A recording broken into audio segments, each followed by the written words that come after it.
Stephen Covey's 7 Habits of Highly Effective People. First published in '89, translated into dozens of other languages, and sold millions of copies worldwide. But what is it actually about? What are the 7 habits? And is it any good? We'll take a look at it today.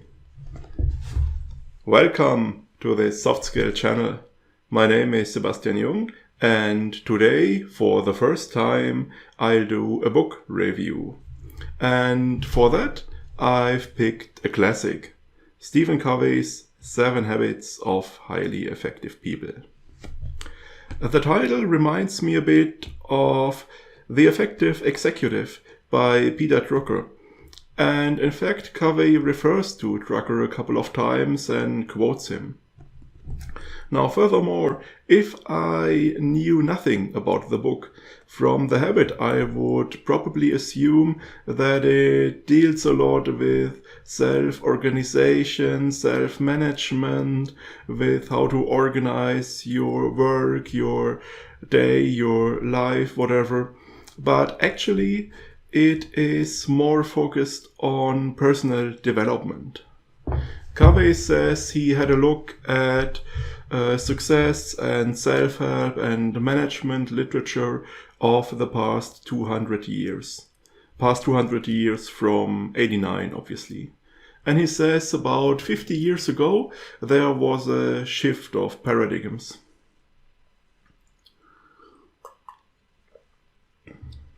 The earlier books had what he calls a character ethic, while the later were based on a personality ethic.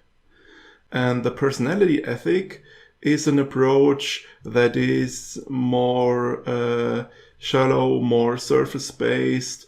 It is treating symptoms, band-aid, and quick fix, while the character ethic focuses on the underlying foundations, on the character, on the basics.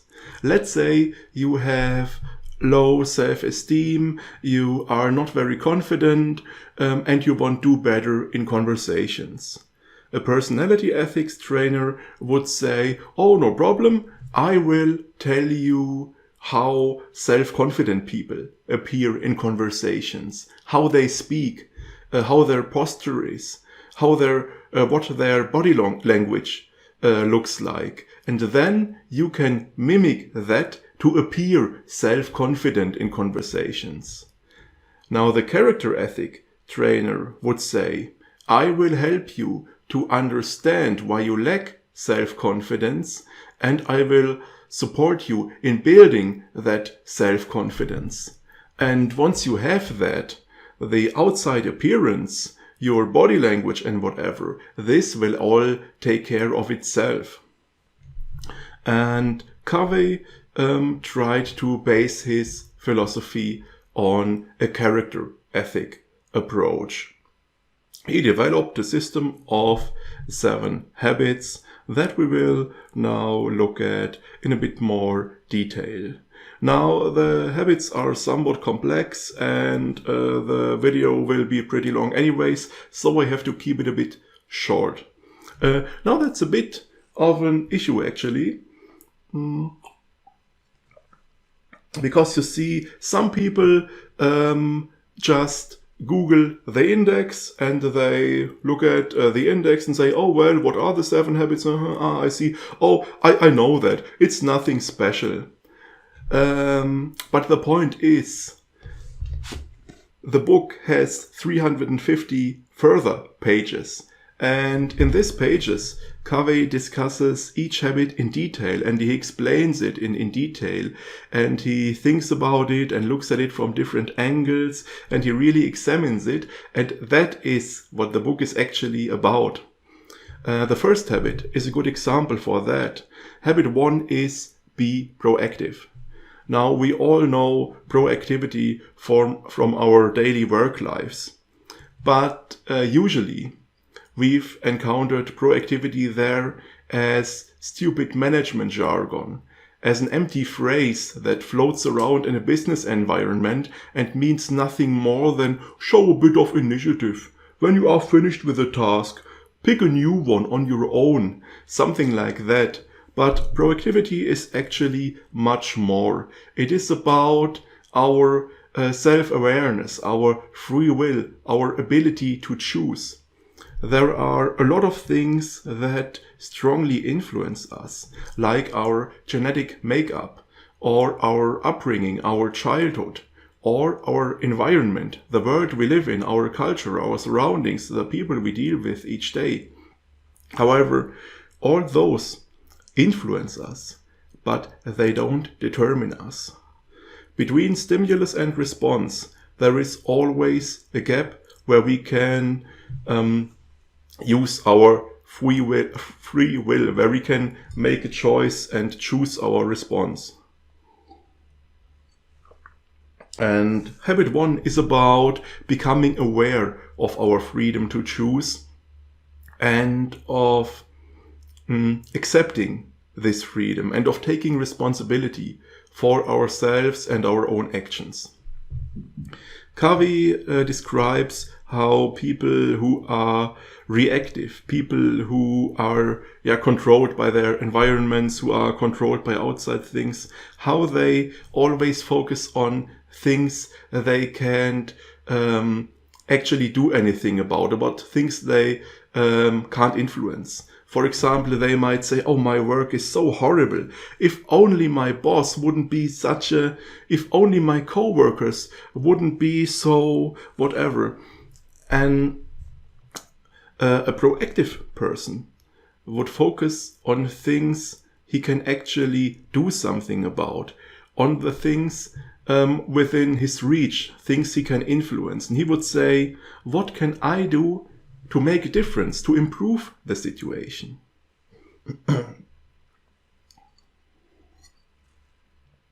Now, once you've realized you are masters of your own lives, you probably wonder what to do with it. And that's what habit 2 is about. Habit 2 is begin with the end in mind. And Covey takes this quite literally. The corresponding chapter starts with a small imagination exercise where you are asked to imagine being a guest at your own funeral. And to imagine what a family member would say about you, or a friend, or a colleague, or someone from your church.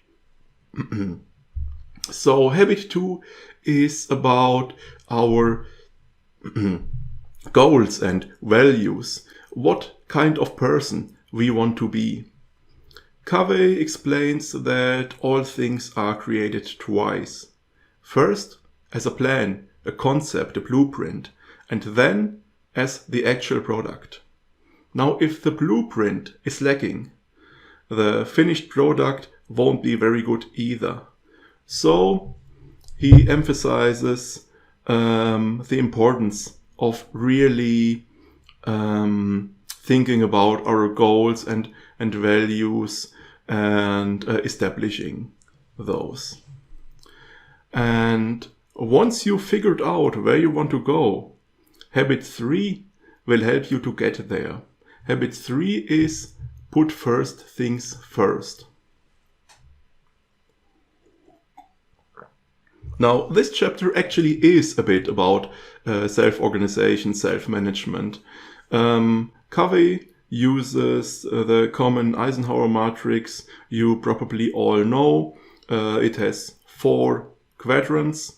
First one contains all the things that are both urgent and important. The second quadrant contains the things that are not urgent but important. 3 is urgent but not important, and 4 is neither urgent nor important.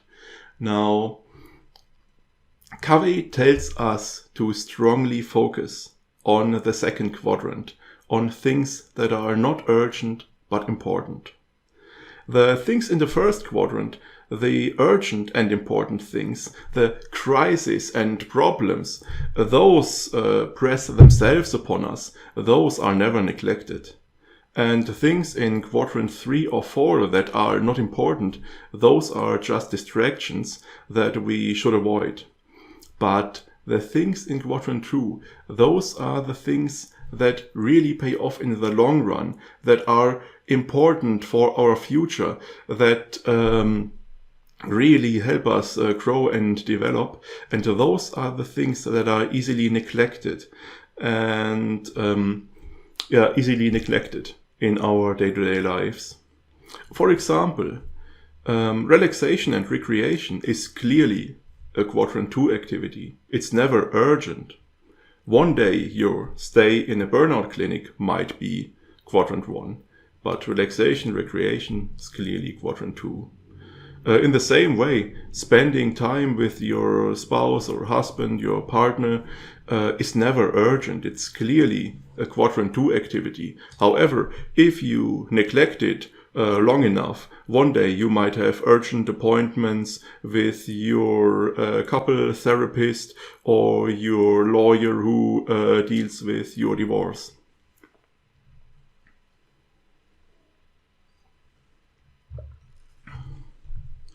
Habits 1 to 3 focus on your personal life. Covey calls this the private victory. Habits 4 to 6 then focus on how we deal with other people, on our social interactions. And Covey calls this the public victory. Habit 4 is think win-win. If you deal with other people, if you work with other people, if you try to come to agreements with other people, always find a solution both parties will benefit from.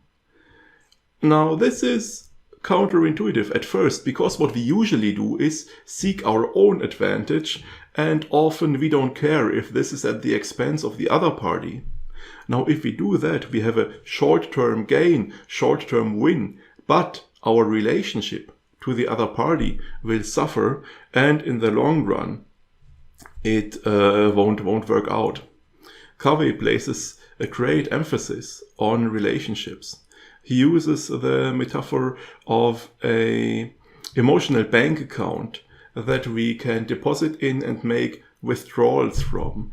And if in our interactions, in our agreements, we always go for our own win at the expense of the other party, we constantly make withdrawals from those emotional bank accounts until they are all overdrawn. So what Covey wants us to do is find solutions that benefit both parties.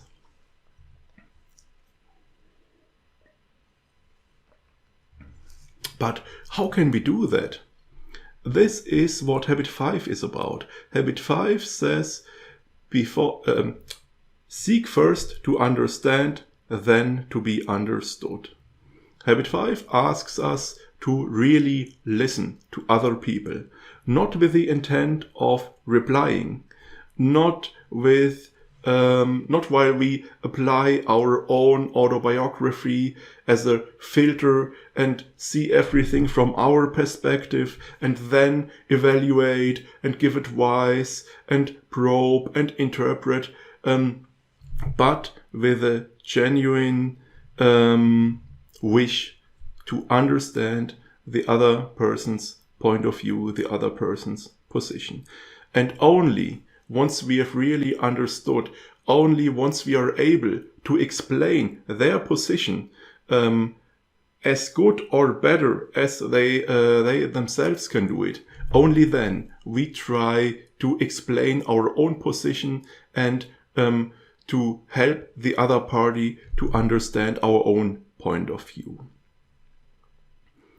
And this is what enables us to find win-win solutions and to synergize. And this is what Habit 6 is about. Habit 6 is synergize. A synergy is created if a product is more than the sum of its parts. if two people working together create something greater than the sum of what they could have created independently on their own. And this can be achieved by creating a mutual understanding and working towards a win-win solution. Now, usually two parties will approach negotiations, each with their own point of view, each with their own needs, and each with their own idea of the right solution. And usually they will fight against each other and try to push their own solution at the expense of the other party. But if, according to habit 5, mutual understanding is created, if they both are able to understand the needs of the other party, the point of view of the other party, instead of fighting each other, they can both join forces and combine their unique individual points of view to seek for solutions that are better and greater than the solutions they each brought to the negotiations, to find a third way, a better way than what was available in the first place.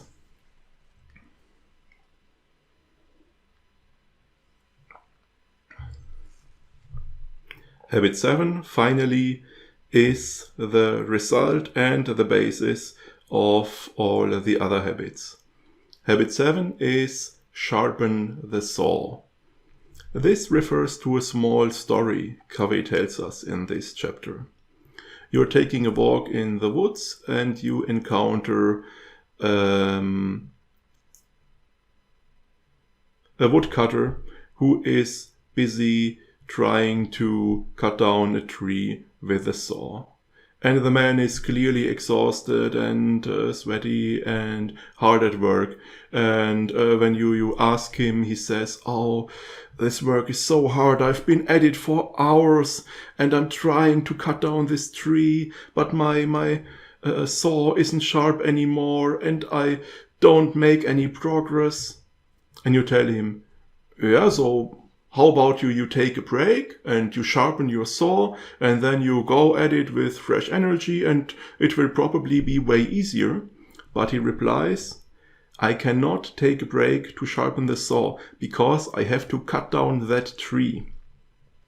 And I think it's pretty obvious what Covey is trying to tell us here, that we should not get so worked up and so busy doing our everyday work, our everyday projects, that we shouldn't get lost in all of that to an extent where we neglect taking care of ourselves, where we neglect to renew and develop ourselves.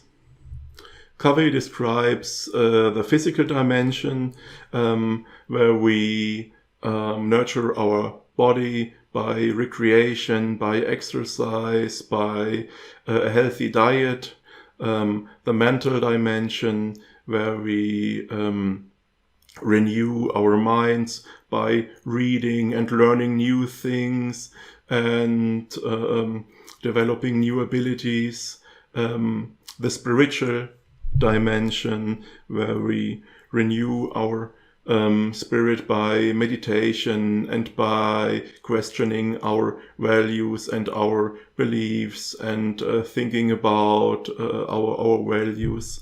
And the social and emotional dimension where we take care of our relationships and try to improve and care for our relationships.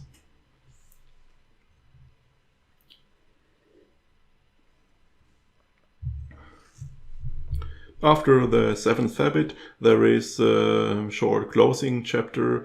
My edition also contained a short FAQ where Covey answers some questions, and there is an appendix that contains some additional information to habit 2 and 3.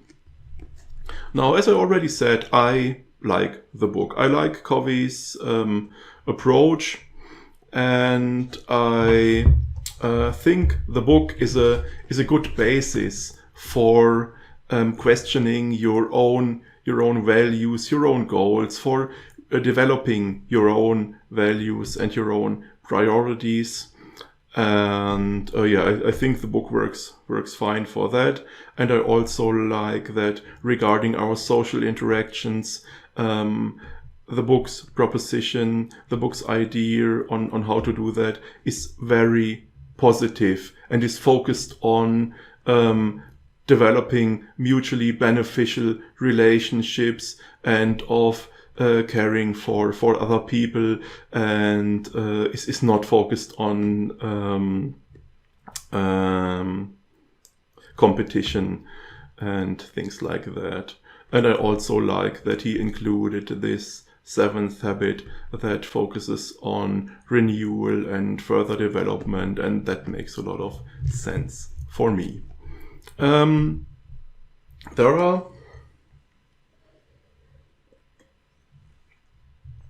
There are a few things I don't like that much.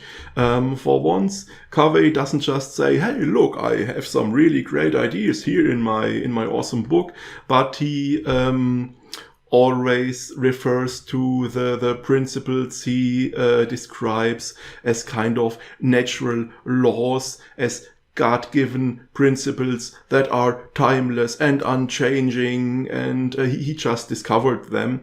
And I find this a bit strange.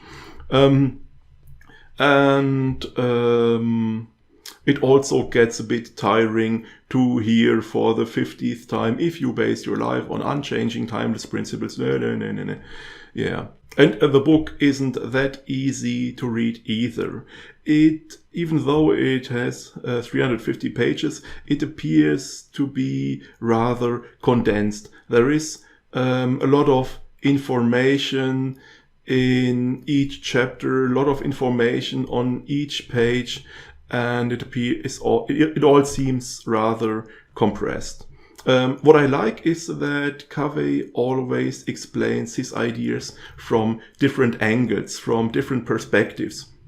For example, he starts by describing an example, and then he describes a model, and then he describes another model.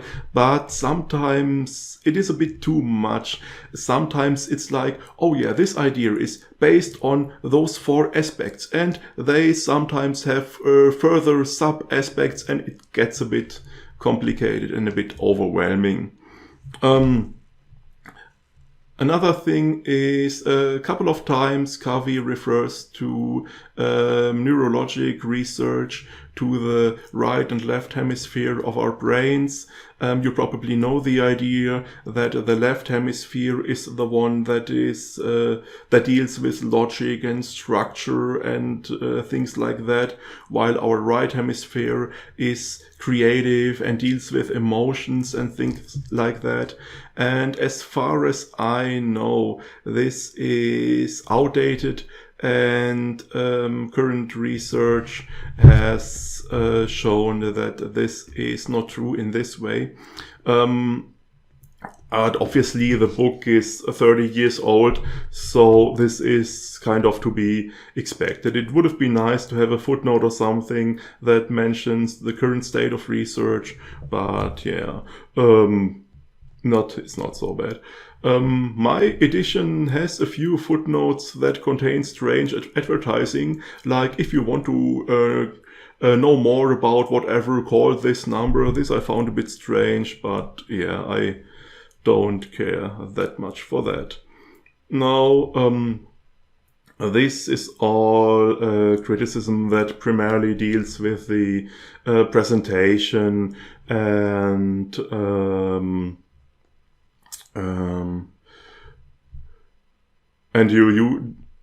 I probably shouldn't stress that too much. Covey himself writes at some point when we are reading that we should try to understand the author's point of view and understand where he's coming from and what he's trying to tell us and what points he's trying to get across, rather than immediately applying our own autobiography and judging, evaluating, criticizing. And yeah, I can agree with that. There is just one point that I don't like that much concerning the actual content, the actual ideas and philosophy, and that is that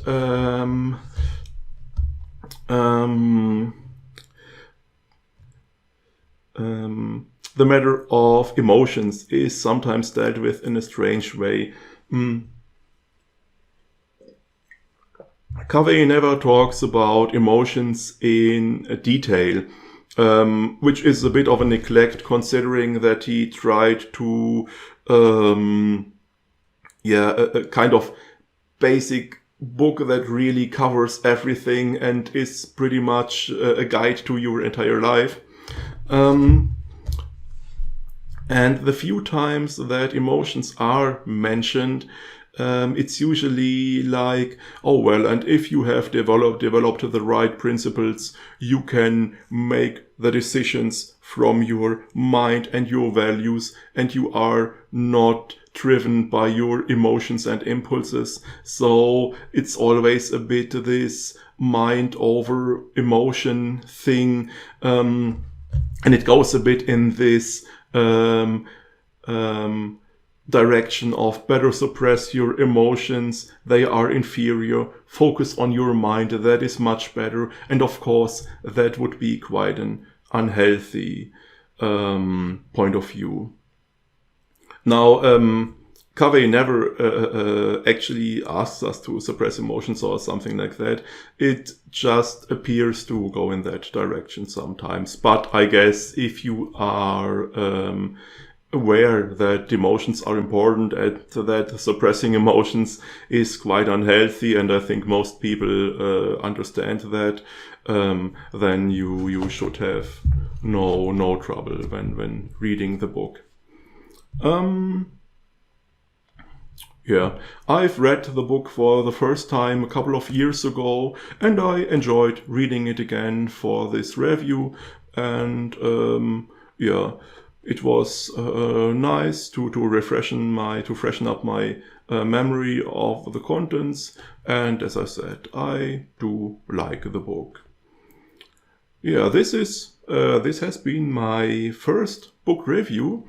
I think it has gotten pretty long. Thanks a lot for sticking with me till the end, and for being with me in this first book review. Let me know in the comments what experiences you maybe have with this book. If you have read it, how you liked it. If you haven't, whether you are now interested in having a look at it. If you like the concepts, the ideas. And maybe also let me know which books you would like to see in a book review here. We will probably see each other next week in the next channel update. Until then, I'll take my leave. Thanks a lot for watching. Have a nice day. See you next time.